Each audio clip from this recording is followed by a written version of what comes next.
Hi everyone, welcome to Season 2, Episode 2 of the FuReel Podcast. Hi everyone. What's new for Season 2? Well, we are filming the podcast now and the episodes will be available on our FuReel YouTube channel, FuReel TV, but all the info will be in the description as well, so you can click on those links or copy and paste those. Here next to me is Sifu Gawain, Master, Founder of Ging Academy, and aka my one and only father. One and only. My name is Jhung. I'm a senior instructor here at the academy. I, host the podcast with Sifu, Dad here. I have a social presence, content creator, all that stuff. And I love martial arts. Well, I love Kung Fu and Tai Chi. On the podcast, we talk about what we experienced whilst practicing and teaching Kung Fu and Tai Chi, and have a conversation and invite others to join the conversation too.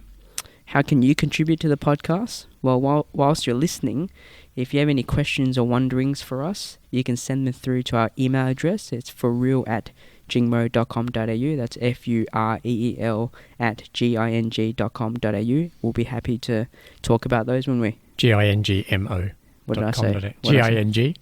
Yeah, my bad. All right, lots to say. Hey, for those who are watching, you can check out that awesome banner at the bottom of the screen there. That is thanks to Mark Dwyer at Label Makers in Welshpool, local here in Perth. Yeah. Thanks heaps, Mark. That's Thank awesome. FuReel is about passion, it's about culture. It's not just about sharing a Chinese martial art, but it's about sharing the light at the end of my tunnel, and maybe this could be the light at the end of your tunnel. Or you can just enjoy some really cool content, and this is FuReel. So, in the segments of the podcast, we have answering questions and wonderings from fellow Jingmoers or yourselves if you send some questions in. And we've had one that's I call random, that's not a Jingmoer. Oh, right, okay. Do you remember Iron Panda? We answered his question. Yes. Or her question, which was great. But today we have a question from Tarrant and Michael. We'll talk about Tarrant's first. How's that sound? Very good. Okay, so Tarrant said, when creating the curriculum and moveset for Jingmo-kun, how did you create the different combinations and what was it like creating a new martial art? Did you get feedback from other Sifus as well? ? Well, that's a very good question, Tarrant.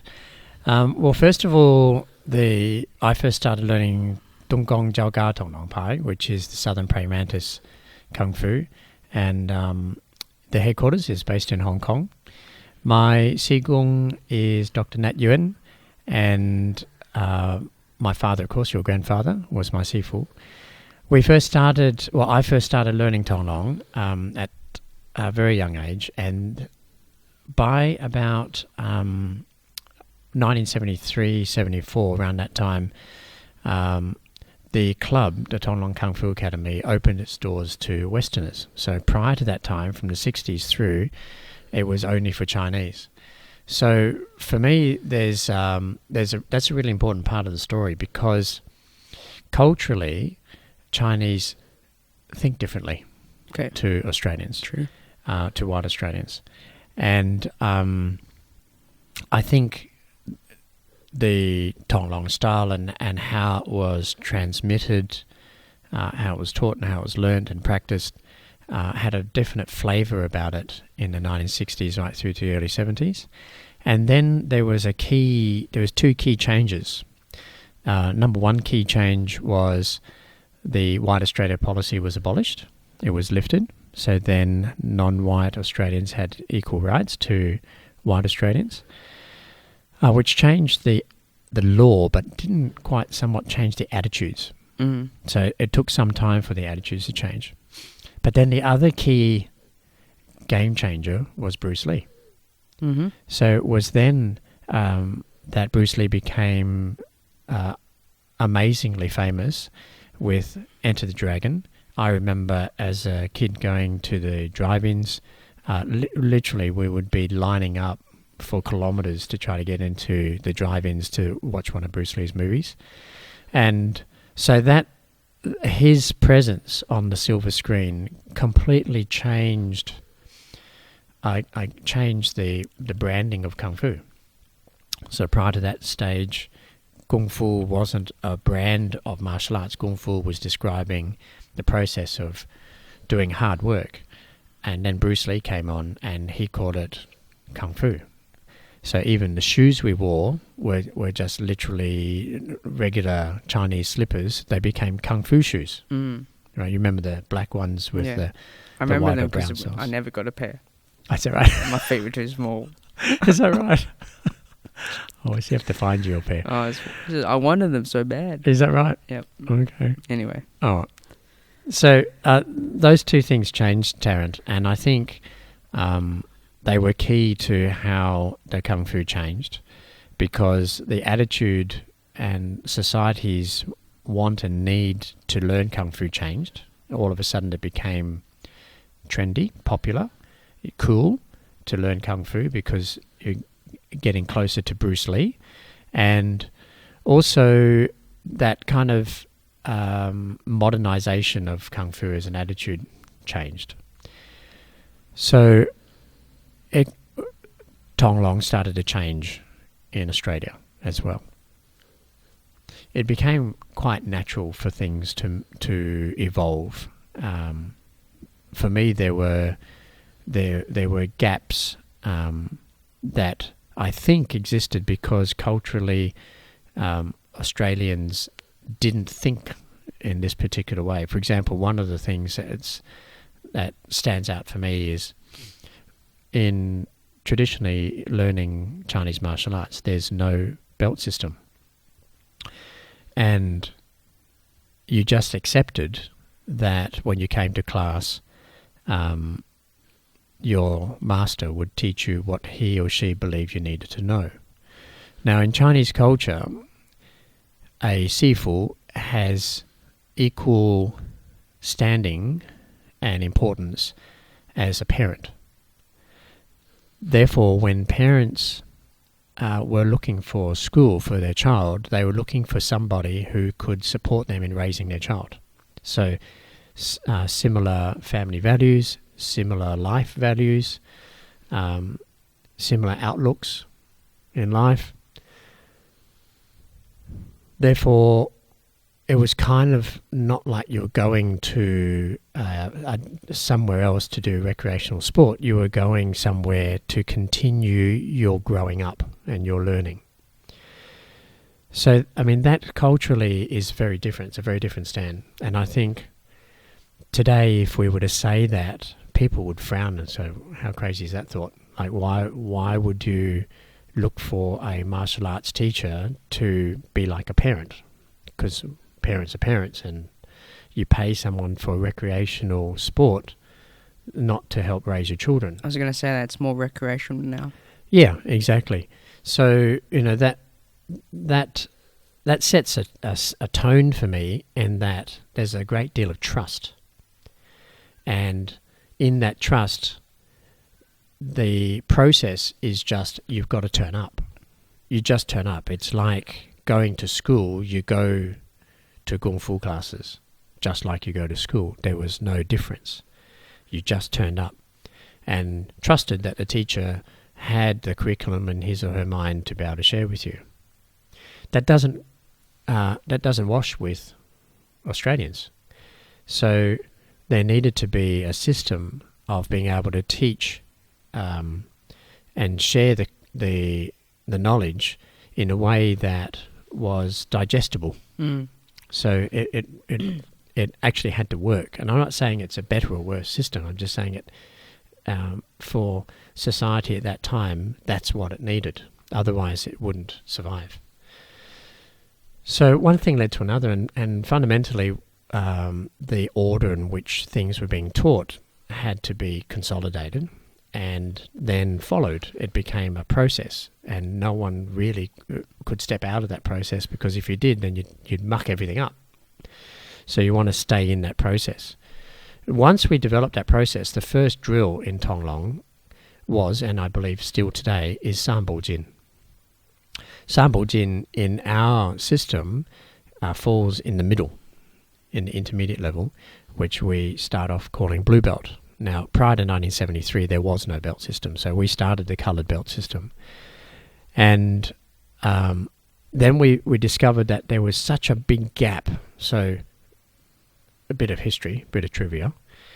There was one massive grading day when this whole system rolled forward from no belt system to basically just based on how long you've been in the school. So traditionally, a Si-Hing doesn't denote an instructor. A Si-Hing is just a brother of learning. And it is basically, if you started before I started, you're my Si-Hing, and that's it. There's no change. It doesn't matter what I learnt and what you've learnt. It doesn't matter whether I'm better at fighting or you are. That Si-Hing denotes when we started, not what we know. Yeah.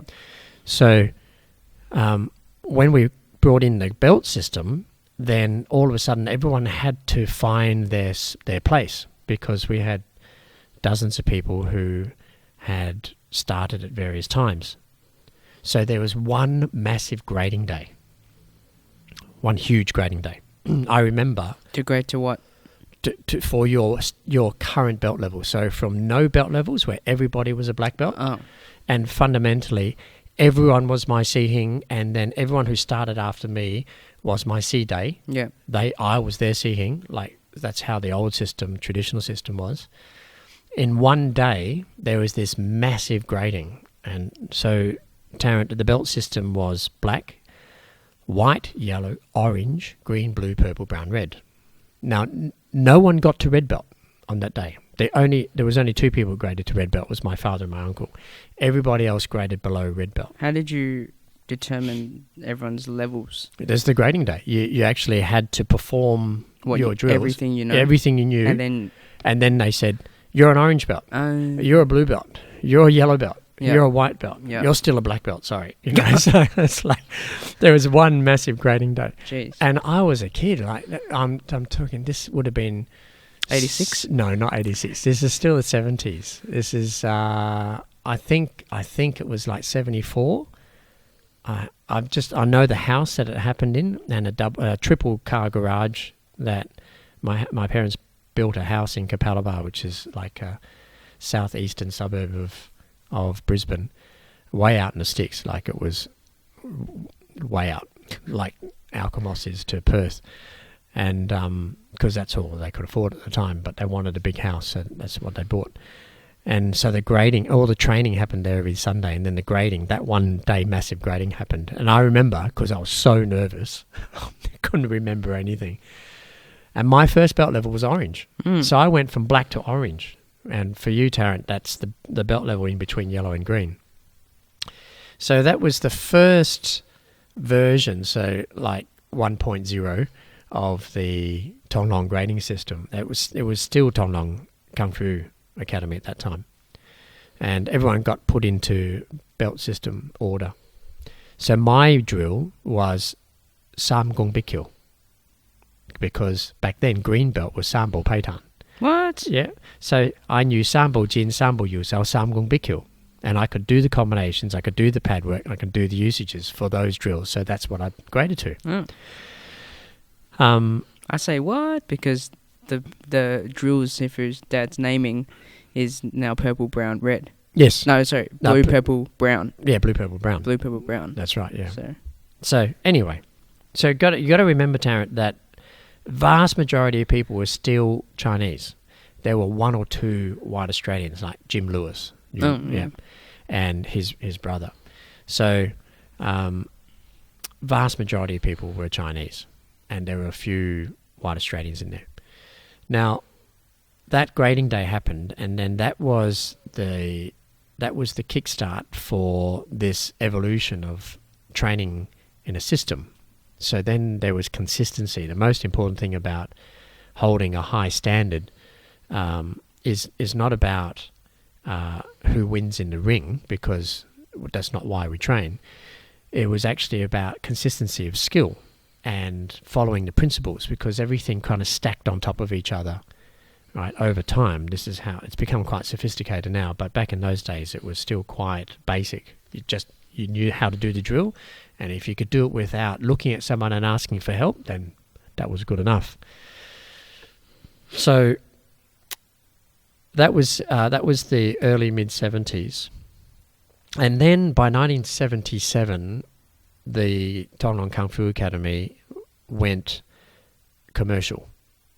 And so it came out of home on Sundays, only on at home on Sundays. 2, it was training on Sundays at home, and it had a property out at East Brisbane near the Gabba, the cricket ground, on Wellington Street, 585 Wellington Street. I remember it really well because those formative years for me, I was there all the time. And so the first public classes were being held, and at that was the time where it became very clear that there needed to be something added into the mix of this culture, this Kung Fu culture, where it was, the father figure and brothers and sisters and all that sort of thing, because the public needed more. You couldn't just sit around and wait, right? And especially with Bruce Lee coming out with new movies all the time, people were very keen to learn new things.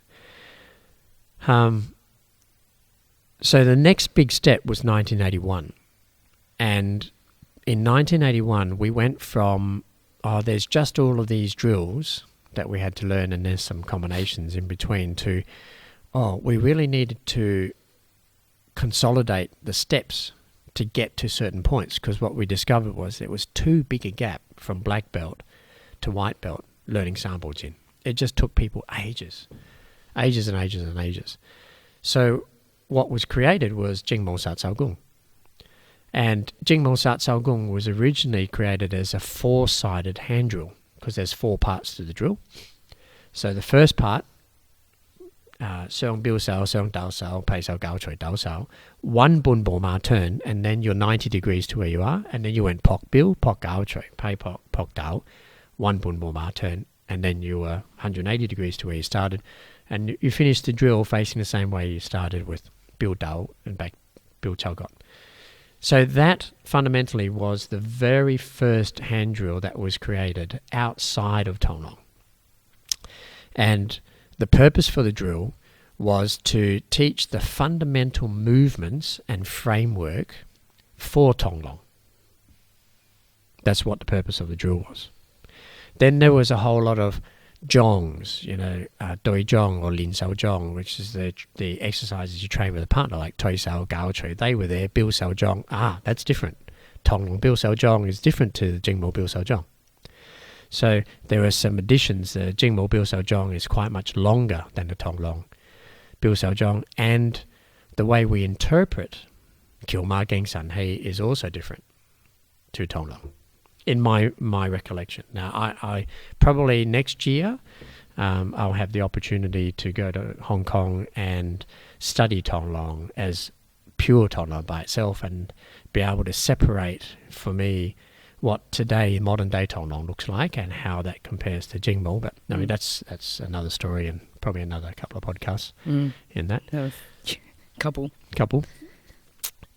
So if you followed previous podcasts, then you probably realise what I'm talking about.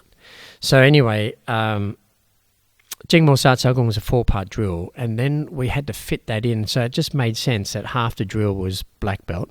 But first part of the drill was black belt, second part of the drill was yellow belt, third part of the drill was orange belt, and Jingmo Sat Sao Gung was green belt. Right? So then you'd learnt the last section, and then you put it all together in green belt and did the 4 drills together. Yep. So that was 2.0, or maybe 1.2 or whatever version.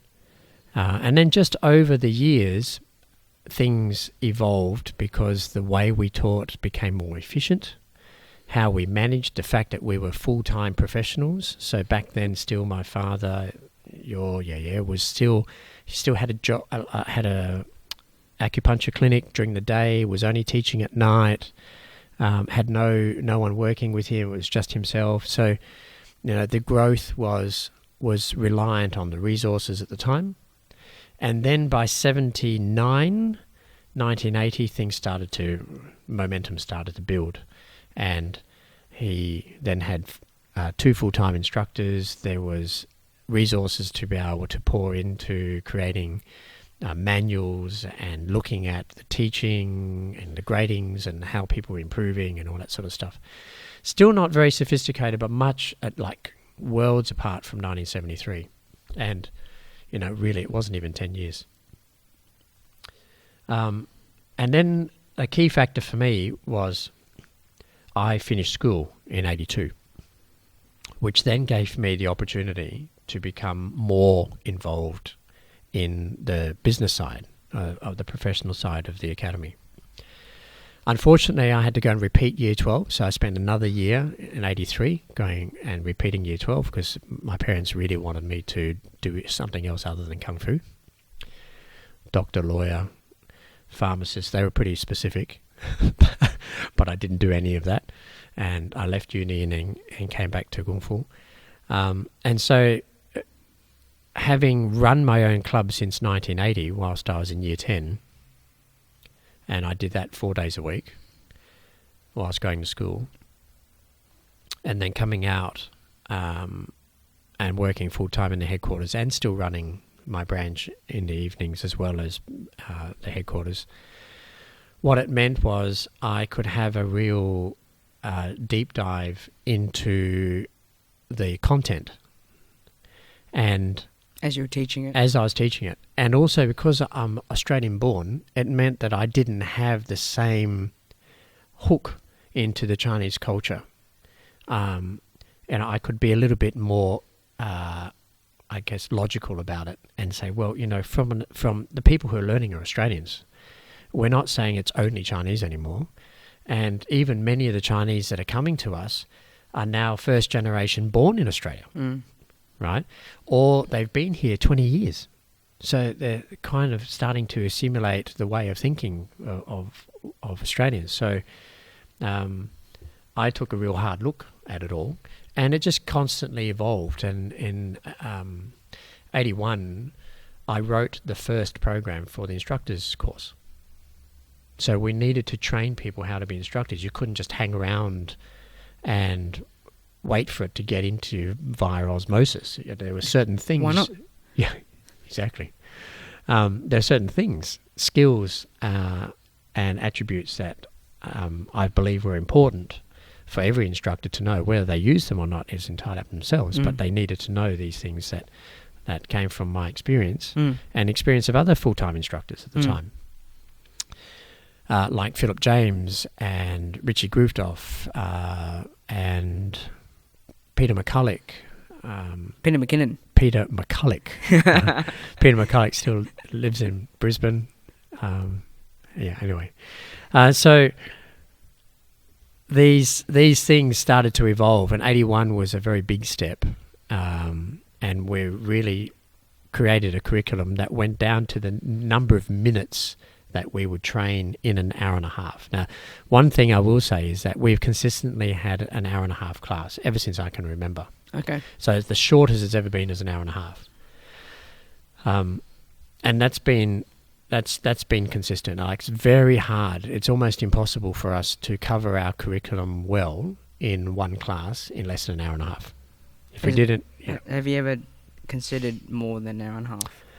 We've always done more than an hour and a half. So weekend classes, typically Sundays when we had training, it's been 2.5 hours. That's just the regular thing. When we had the Friday nights where instructors trained, it was more than an hour and a half. It was 2 hours plus. So anytime we wanted to be intense about the training, we didn't change the training. We just did it for longer. Yeah. And that in itself created a different environment. Yeah, I feel like it's different nowadays where everything seems like has to be faster and quicker.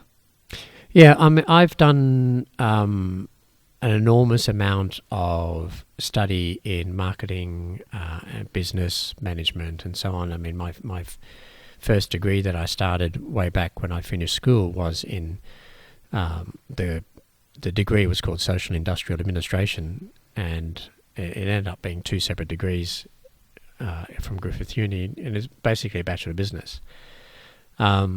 Everyone says that profitability is about reducing the amount of time you're with your customer to fit more customers in the same period of time. Yeah. Now, I've always resisted that because for me, it's never has been about driving the bottom line. It's actually, I believe that if we have a good service a valuable product and service that people benefit from and see value in, then that speaks loads more than just having twice the number of people in the same period of time, and they sort of say it's pretty average. Tick that box. Yeah, So I guess that's just been the way I've always operated. But it's always been a temptation, and my colleagues who run other schools and different styles of martial arts all ask the same thing: why are your classes so long? So long? Yeah, they say, why are they an hour and a half? You should be 45 minutes, or maximum 1 hour, and then you can get double the amount of people in at the same time. Otherwise, who's going to come training at 8:30 at night to train through to 10 o'clock? How do you do that? So everyone's different.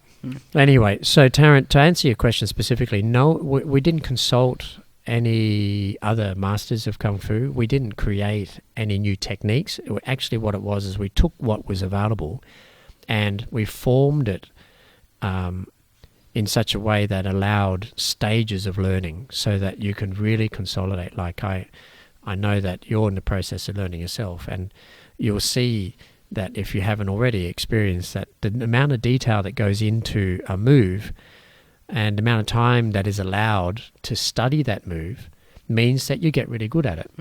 But there's a nice balance of, well, don't stay there forever, because there is no such thing as perfecting a move. What you actually have to do is challenge yourself, move up to the next level. Once you reach a point where it's like, this is quite consolidated.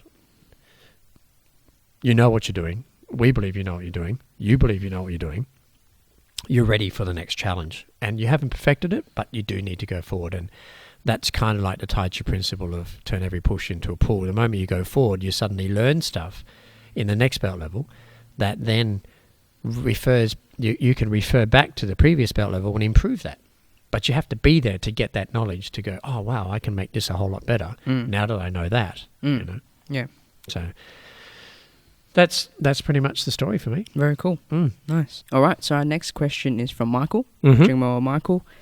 He says, we have two different forms of the practical method, which is the Yilu and the Cannon Fist, or the Alu as we know it. Mm-hmm. And he saw them when Master Chen came to Perth. Mm-hmm. So his question is in 4 parts. First one is, have you practiced or learned any of the Cannon Fists? Mm-hmm. Or it's actually only one. Have you practiced and learned the Cannon Fist? He Yep. said any of the, but it's actually only one. Right, it's only one. Yep. Yes, that's it. You said there's 4 parts. There is 4 parts, but let's answer the first one. Okay. Forget the next 3. It's hilarious. Yes, there are 2 forms. You're right. Actually, originally there were 7 forms, but just over the time, 5 forms have been lost, and now we only have the Yilu and the Aru, which is the first road and the second road. Have I learnt? I've seen the Cannon Fist form. I've only learnt 1 or 2 combinations in it, but I haven't learnt the whole Cannon Fist form. Only you've learnt the Cannon Fist form when you were in Daching San in 2016. Yeah. So I haven't, no. I have. I have. And I'm in the process of consolidating that. I haven't practiced it in a while, and I'm retraining, repracticing that form. Second part of the question, is it a form that you want to learn? That's a good question. A couple of years ago I really did.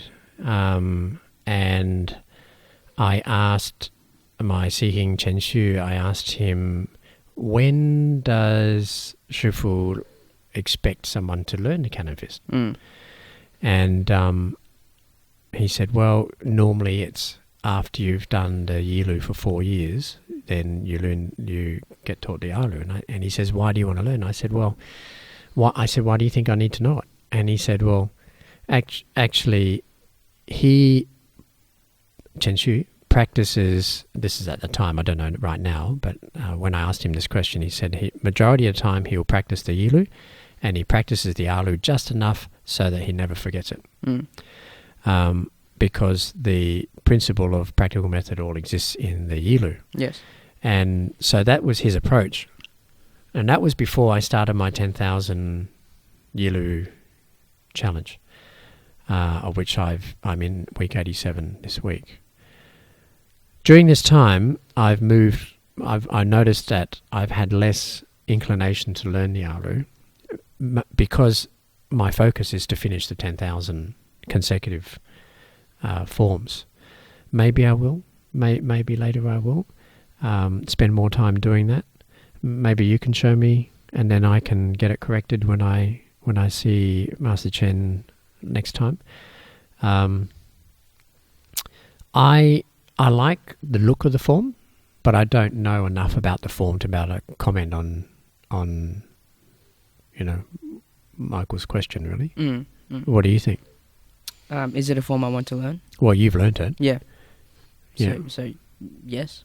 I think it's really cool. I learnt it in Daxingsan 2016 when I stayed on the mountain for 3 months, and it was not at the beginning of my journey there, but close to the end or the middle. I can picture like the room, the sensations in my body, and like the smell of it all, the memory of it. But it was Master Chen was there for a workshop in August, I believe. His August workshop on Daxingsan, and then Wulin. And then Wulin October. Yeah, that's right. And during that time when we were having dinner and stuff together, he said, you should learn the Alu. I said, cool. He said, Chen Shu will teach you. I said, great. Yeah, 100%, let's do it. So I started learning it. At that time, I was vlogging my whole journey. So I purposely recorded every section I learned and the whole section of me doing 100%. So I had something to refer to, which I'm glad I did, because now I watch myself do it and I can refer to it.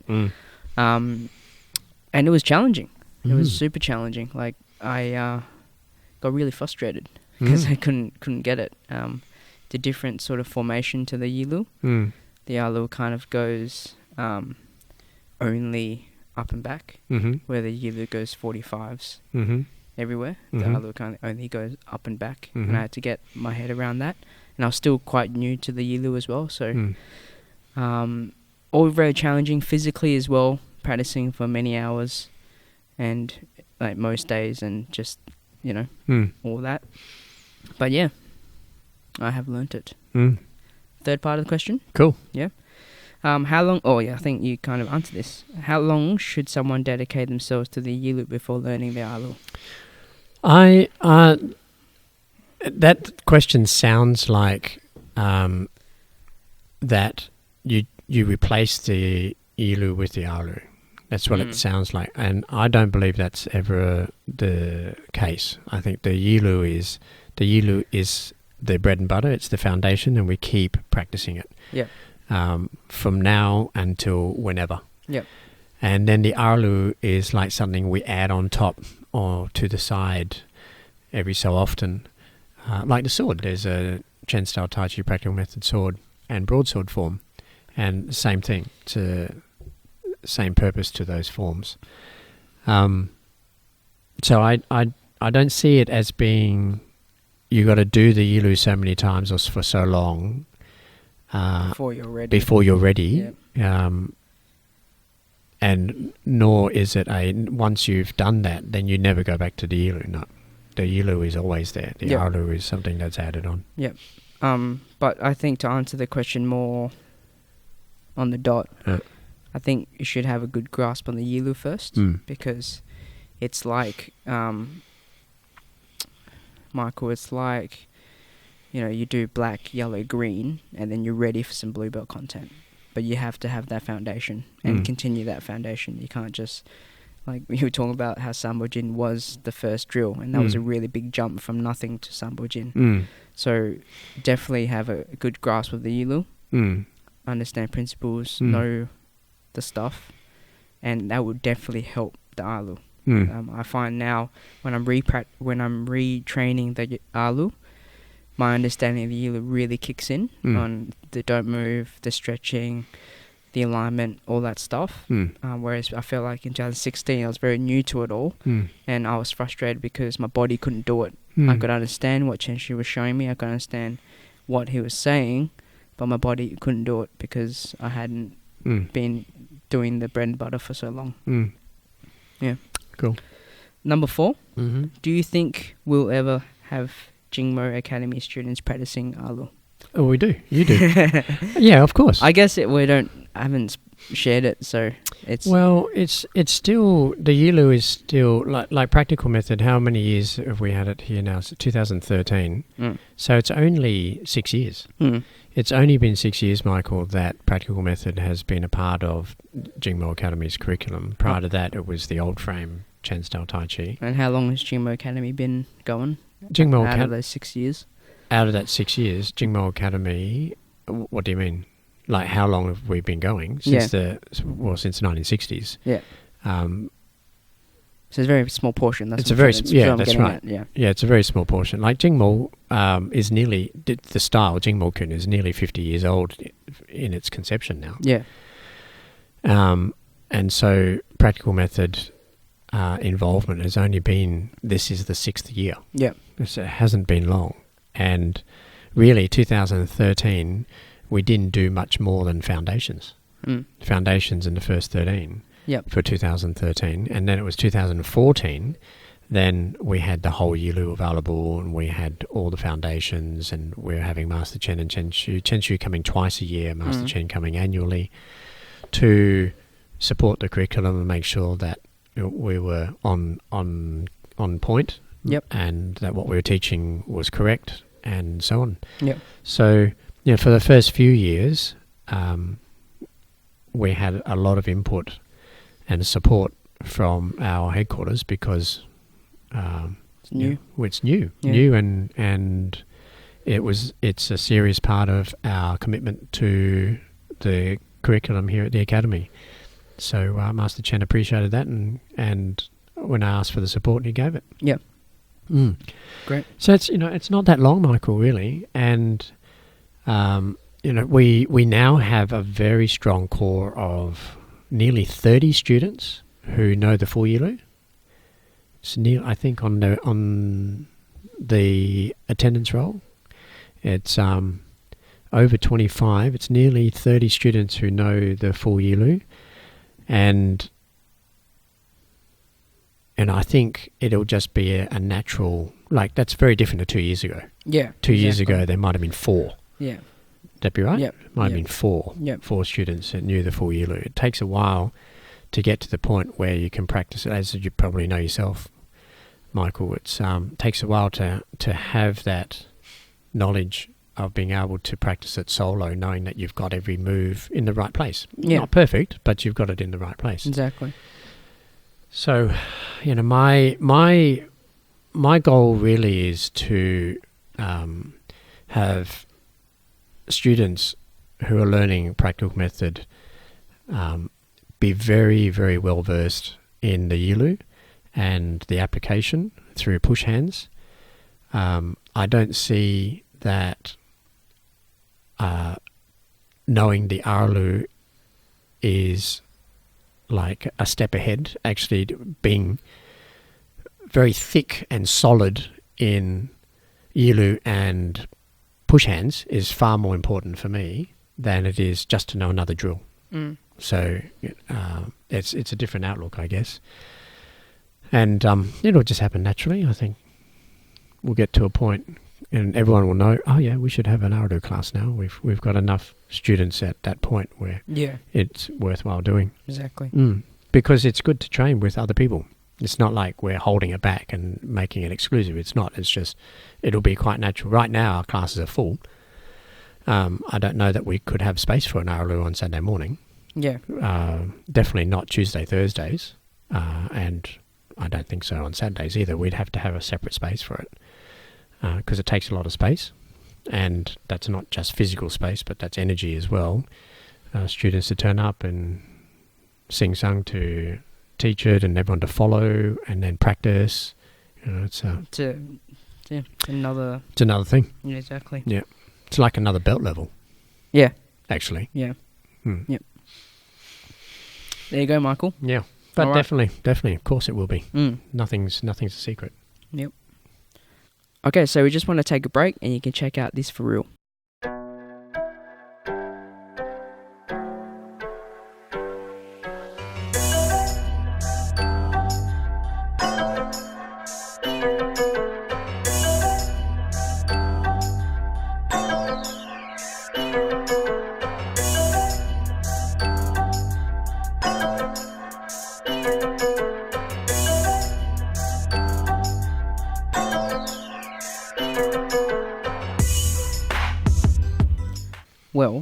next segment of the podcast is called Seafood Topics, where I've taken videos from class, or videos of Seafood teaching from class, and taken a section out for him to dive deeper, give us more of explanation, what he means, what he's talking about, and we'll go from there. Cool. All right. So the first one I've dubbed on my editing, Put Yourself First. But listen to it and see how we go. All right. So who would have liked to have practiced every day, but somehow couldn't get there? Yeah. Yeah, very good. Just David? Everyone else practiced it? No? Oh, okay, right, okay, cool. Excellent. All right. So I know it's really difficult. I know it's very, very challenging, and life can be very full, demanding, and logical. In other words, when I look at the priorities that I have set out for a day or a week, it makes perfect sense to me that those things have a greater priority on the list. And sometimes it's really easy for me to think about putting myself last. Now, I'm actually really bad at this. The only thing I do for myself first and foremost is my daily practice. Everything else, including sitting down to dinner or family meal, I'm always the last one. Going to bed last night was the first time I wasn't the last person to go to bed. When I wake up in the morning, I'm always the first person up. So what I've discovered is that something I learned about how to be an adult that I learned by osmosis from my parents. And in particular, this particular trait comes from my mother. She, like a very stereotypical Chinese mum, and she was a migrant, would make sure everyone is fed. Everybody is fed. And then she'll get the little bit and come and sit on the edge, you know, like everyone's got their own proper seat, and she'll sit on the edge and then have her bit. And then she's watching. And as soon as someone's finished, she's up and she's more, you're getting it, right? And then when it looks like we're finished, she hasn't finished. She's up, off, doing her thing, preparing for the final, right? And making sure everybody, so we're not guests. We live in this home. We're not guests, right? We actually live in this home, in this family. But it seemed like it was her way of showing her love and support to the family. The thing is this, I learnt it, but it's actually really bad for me. Because what I've done is I've taken it outside of mealtime and I've put it into every aspect of my life. And what makes it unhealthy and unsustainable is that what I end up doing is I burn myself out first before everybody. All right, so that was Put Yourself First, dubbed by me. Okay. What I get from that is to look after yourself, and you're worth it. And if you burn out, then you can't give to anyone else, or I can't give to anyone else. But you were teaching the Tai Chi class on Saturday morning. That was what you were sharing. Do you want to dive deeper into what you were thinking, or how that applies to practice and stuff? Yep, absolutely. First, I need to qualify. I often sound so definitive, and I say always. I'm not always. It's just mostly last to bed, mostly first one up. So daily practice is something that we all know is good for us, and I know that we know this because when I say daily practice and I talk about it, everyone's nodding, going, yep. Yeah, we always knew this. You're not telling us anything new. But the difficulty is that life has many different priorities. And we have great intentions, but there are also these priorities, the must-dos have to happen as well. And therefore, our to-do list every day, often, for me at least, it's longer than the number of hours that are available in the day to achieve. So we stand at these pivot points often where we think, oh, if I just do these chores first, then I'll have the space to do something for me later without having to think about having these chores yet to do. So we kind of sit at these pivot points of, or should I do the chores or should I look after me? Should I look after them or should I look after me? If I look after them first, then I'll have more freedom to look after me later, and so on and so forth. So we're kind of bouncing forward and back. So it's hard. It actually is really hard to maintain a daily practice that's consistent. And I'm not just talking about 30 seconds of doing something 5 times. I mean like diving into a set routine of constant, complete practice of a particular discipline. So for me right now, it's the Yilu. And what I've discovered is that, like everybody else, I stand at this pivot point as well. And, I've had other Jingmoas say, but Sifu, what if you're not well? What do you do then? Well, I don't know. I haven't been unwell yet to be able to tell you, well, what am I going to do? But I have been unwell. At the time I was asked, which was last year. The last podcast you talked about. Yeah, exactly. Last podcast I did talk about it. So in this particular situation in class, the question was, how's everyone's daily practice been going? And for the vast majority of us, it's up and down. Sometimes we get to do it, sometimes we don't. And what I notice then is that there's this disappointment that comes with it. I didn't do it. But when I do it, like when I do turn up to class, even on the days I really feel like I don't want to come to class, I feel so much better afterwards. And it's not just I feel better about me physically, I feel better about me emotionally and mentally as well. So that each time that happens, it's confirmation that when we fulfill our promise to ourselves, we are voting for ourselves. We are voting for me. So when I do this, I vote for me. When I don't, then I voted for someone else, or I voted for something else. Now, regardless, and this is a complex topic, because we all have different types of relationships with others as well as with ourselves. But the one generalization I'm going to make, and this is a generalization because it is not a statement that washes over everybody as an absolute. But my invitation for all of us is to consider this, and that is that the one person, the only one person that I need to have unrelenting trust and belief from is me.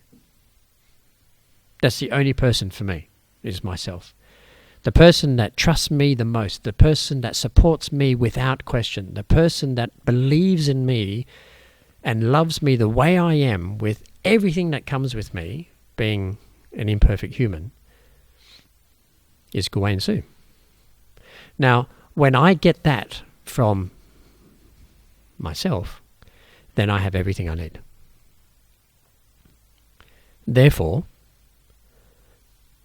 doing my daily practice when I've promised myself this is what I'm going to do for me because I know this is good for me, I've seen the evidence, I've felt the evidence, I've noticed how I approach the world differently and how I see challenges differently from feeding myself this daily practice. When I don't do that for myself and I put something else as a priority, what I'm doing is I'm eroding that trust and that belief. And then it takes me time to build that back up again. So that's my experience, and I invite everybody who's listening to consider this, because ultimately, in the principle of traditional Chinese medicine, there are 3 parts that make our being, the mind, the body, the spirit. When I take on my daily practice, at the very minimum, I'm improving my mental well-being and my emotional well-being. At the very minimum. Like when I was ill and I was only doing my Yilu at 10%, my physical body could not do any more than that. When I finished doing my Yilus, even at 10% of my capacity, I felt emotionally better. I improved my emotional well-being.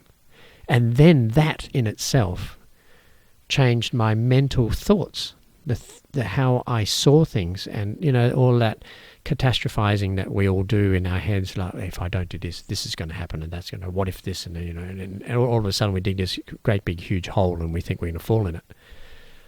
That all dissipated, just disappeared, because my emotional well-being was up. It went up from practice. So, I have shared in previous podcasts the challenges I faced as growing up in my family, and unbeknownst to me, I was already using my practice as a means of maintaining my mental health. Now, us guys here in Australia, we're pretty bad at acknowledging our feelings, and we kind of don't want to talk about mental health, which makes it really hard, because it's already hard to see the signs of poor mental health. It's not like you broke an arm, it's in a sling. You can see that you have an injury. When we have, when mental illness is starting to develop, you don't see anything physically different in the body. It's all happening on the inside. So I say that it's imperative, it's absolutely imperative that we all have a mechanism, and in this case, the daily practice of Tai Chi for me and Kung Fu, a mechanism that enables us to stay present to what it is that we're feeling, which then helps clarify what we're thinking. And then it guides what we do, right? And it's in that order. The feelings wash over everything, and it influences what we think.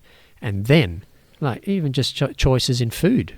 Like we all know that if we have poor diet, that it affects mental wellness. Well, when physical wellness too. And physical wellness as well. But when we're feeling really crap and we're having really horrible thoughts and we're beating up on ourselves because we think we're the problem or we're the cause of all our problems, so then we punish ourselves by eating rubbish food, and then that just spirals into this big hole. So it's complex, and by no means am I saying this is the magic pill to sort out all mental illness. But it is one. It is one feather in our cap. It is definitely one strong pillar that helps hold up our emotional and mental well-being. And it's good for our physical body as well. So, what more can you ask? Yep. As going back to what you said about voting for yourself. Take it, for me to take it, what I related to take it into a competition mindset. When I was at the Singapore comp 2 years ago. 2 years ago. 2 years ago. Remember that push hands round robin? And there was a boy, I say boy because he was like 17, from Chen Village, very strong, very powerful when I was pushing with him. He got me down twice with the same move. And it felt like all my skills that we're talking about all came into one scenario at one time. Like it wasn't life or death, but it was like this moment has to matter. He put me down twice with the same move. I went down the same way, landed in the same way, and I said to myself, never again, not again. And there was a point there where I was like, on the pivot you're talking about of giving up mentally or voting for myself mentally, and it was like, no, he's got me. This is it. I've got too many points against me. I've got a sore knee. Everything that I could have said. And then there was another point where it was like, nope, I've done the training. I've got this. I'm strong enough. The round's almost over. I'll get another second round. I'm still in this. Like, you can do this. And just before the bell rang for the halftime, before the second round, when he got me down twice for the same move, I stood back up, went through this. It felt like a split second, but I went through this mindset, had confidence in myself, in my skills, and then I started to be more present because I went from here to in here. And for those listening, I'm pointing to my head. I went from my stories in my head to my body, where I was like, no, I am physically here present. Let's do this. I could instantly feel that I couldn't feel before where his weak spot was. And when I'm facing him, his weak spot was my right hand corner. So I did a move instinctively, and it got him down, and he fell like all his weight was had left. He just fell like a feather. Like I just pushed him over. And then ding, half time. I was like, what was that? And Tim, if you're listening, you were in my corner, and I'm sure you can remember me going, because you were like, are you all right? Do you need some water? And I just said, nope, I'm good.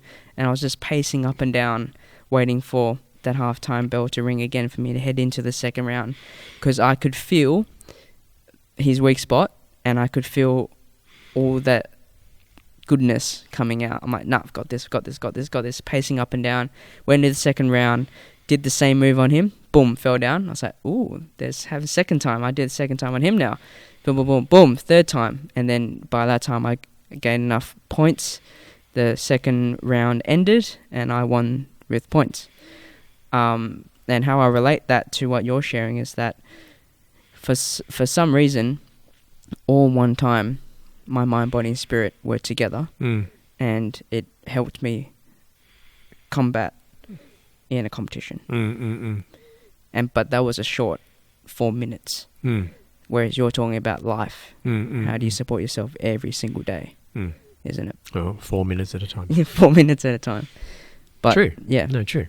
Really. Yeah. Life is just a moment of small moments put together. Yeah. That's my sharing from Very that. cool. That's awesome. Yeah. All right. For the next segment is I like to take quotes from Instagram. And just so happens you were talking about Bruce Lee earlier in this episode. I have some quotes and videos with him saying his quotes. Okay.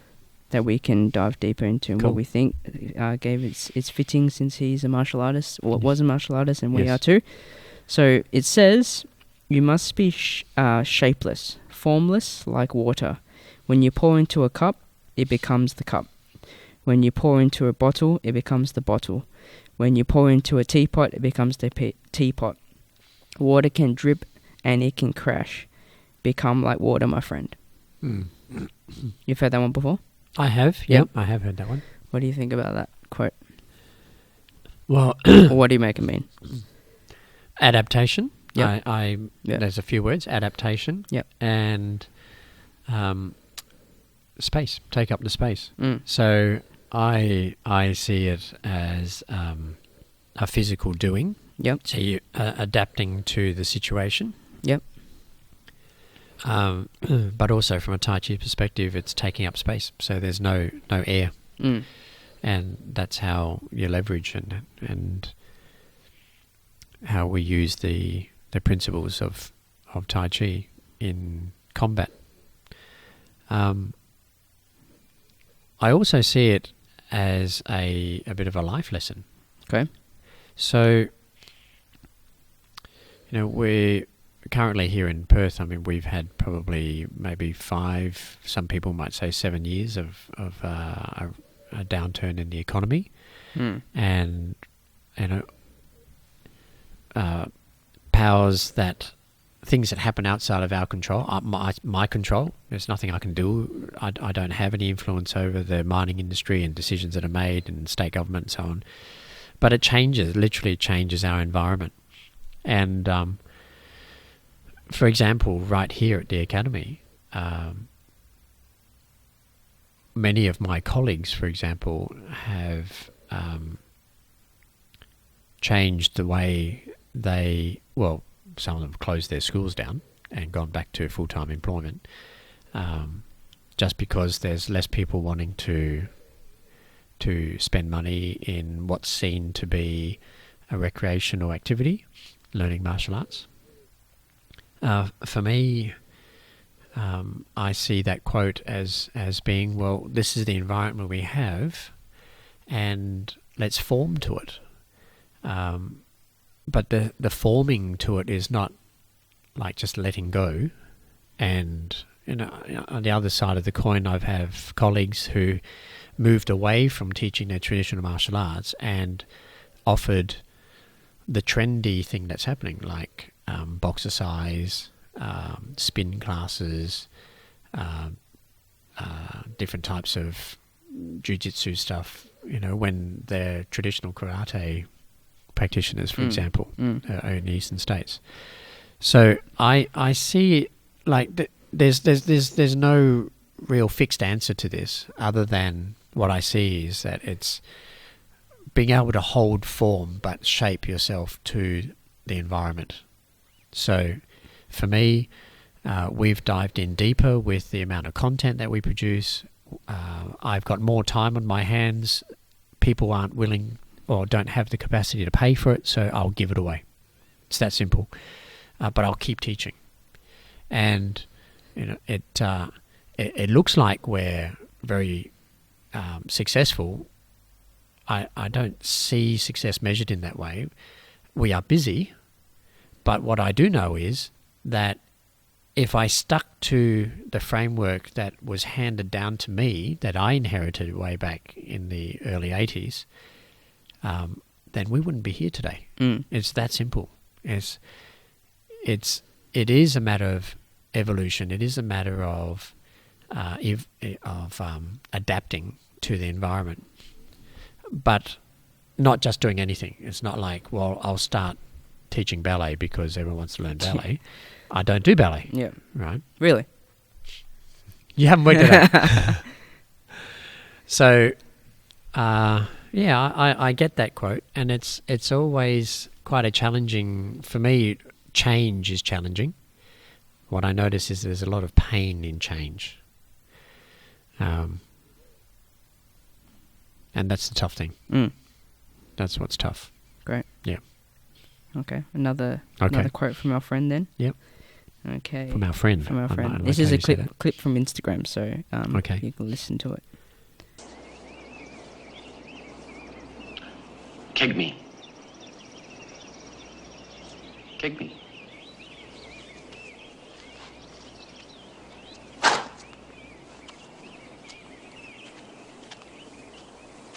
What was that? An exhibition? We need emotional content. Try again.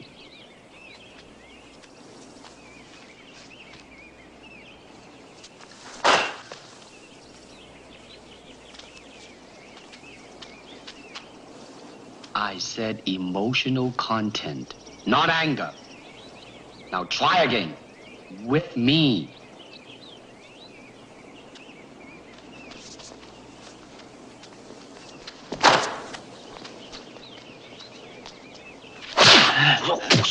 That's it. How did it feel to you?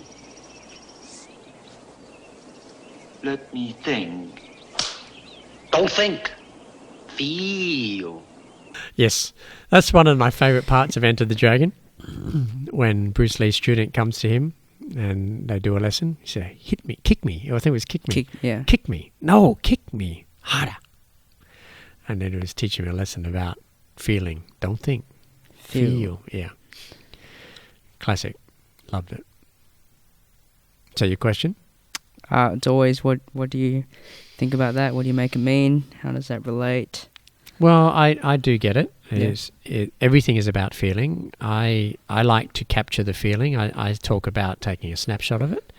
So however my body is, or how it feels when I produce power in a particular technique, when I get it right, then I take a snapshot, like a photograph in my head. It's like, this is how it feels. And what I do then is I reproduce the feeling as opposed to reproduce the technique. And it works better for me. What about you? Yeah, similar. I like I've said in previous podcasts, define myself as a kinesthetic learner now, putting myself into those molds of techniques and feeling how it is in the body and identifying with that. And I kind of teach like that too. So when people were doing techniques and whatnot, said, Sing Sung, how do I do POC properly? And it's like, well, show me your POC. Then, all right, pause, hold it there, elbow in, open your ma. Do you feel that? Yes, that's how it feels to do POC. And then that's it. Rather than, this is where you put your hand, this is the angle you put your hand, you know? So I help them identify the feeling that they might have through the body. Cool. Yes. All right. One more quote before we wrap up the episode Mm-hmm. from Mr. Bruce Lee.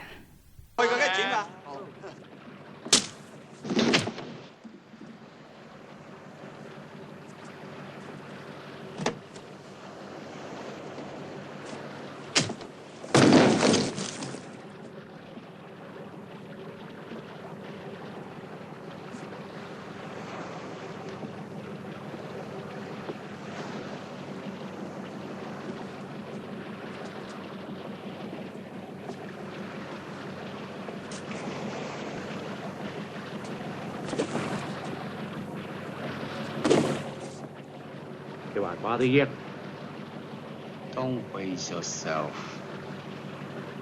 What's your style? My style? You can call it the art of fighting without fighting. The art of fighting without fighting? Show me some of it. Later.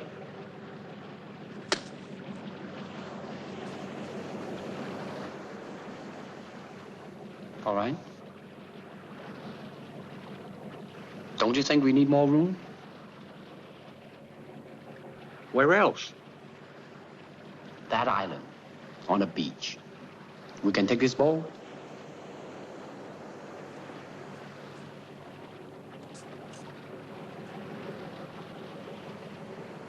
Okay.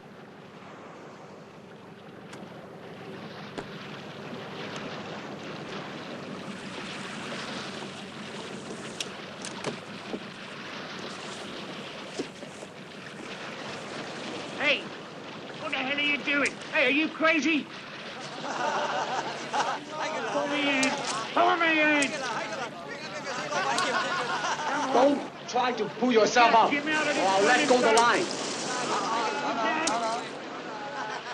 What's the matter with you kids? Come on, pull. Bruce, now help me when I get All right, so that's from Enter the Dragon as well. Yep. I'm kind of grinning because the guy's being egotistic and showing off, and then I think he's a New Zealander. oh really? Yeah, I actually think I think Or I the remember character. hearing that. Or the charac- actor. The Yeah. character or the actor, I'm not sure. There's a reference to New Zealand Okay. once I've heard. But he demonstrates his art of fighting without fighting. He does, which is yes. quite Yeah. quite funny. Yeah. Well, for Yeah. me, that reminds me classically of the principle of indirect power. So the add one is to meet the force and then attack it from 90 degrees, a different angle. And what Bruce Lee shows in this is that acknowledging that this guy wants to fight is all he wanted. He says, Yeah. "Okay, we'll fight over there on the island." Then when Yeah. he gets him in the boat, it's like, "All right, now I got you where I want. I didn't really need to fight you on the island, Yeah. but we've got you off the boat." That's what we've done. Yeah. So that's very Tai Chi for me. It's great. Mm. I like it. All right. So that brings us to the end of the episode. Cool. Everyone, Dad, before we sign off, any final words, any catchphrases, any final thoughts? No catchphrases. Final thoughts. I really enjoy this time. Yeah. Actually, I really look forward to recording these podcasts with you. I surprised myself many times sharing stuff that you've never heard before. I thought I'd shared it with you, but clearly not. Yeah. No, it's great hearing it. Yeah. Yeah. I think it's wonderful that we have people who find it interesting and beneficial in some way. Definitely. I'm glad that we can be of use to others. All right. Well, great. Thank you for watching. You can check out some more FuReel content on our Instagram and our YouTube channel. Of course, now you can watch the full episodes on our YouTube channel at FuReel TV. And, you know, like I said at the start, whilst you're watching, whilst you're listening, and you can contribute to the podcast with your questions or wonderings, send them through to our email address, FuReel@jingmo.com.au. I'll spell it right this time, FuReel@GINGMO.com.au. Be happy to talk about that, of course. But yeah, once again, thank you for tuning in, and we'll see you guys in the next episode. See ya.